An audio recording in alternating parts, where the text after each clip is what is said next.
No sé si os acordáis de capítulos anteriores, como Foraletes o Karatecas o esas cosas, ¿no? Los karatecas tenían una máxima que hacían solo canciones de amor, violencia gratuita y medios de locomoción. La única diferencia que tenemos nosotros es que en vez de hacer canciones de amor, medios de locomoción y violencia gratuita, hacemos de avistamientos alienígenas. Porque gracias a los avistamientos alienígenas que hemos tenido en nuestra infancia, somos las personas que somos.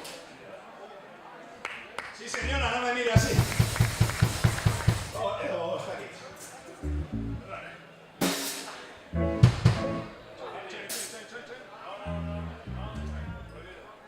Alien.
Desde que nos encontramos con ellos somos otros y otras.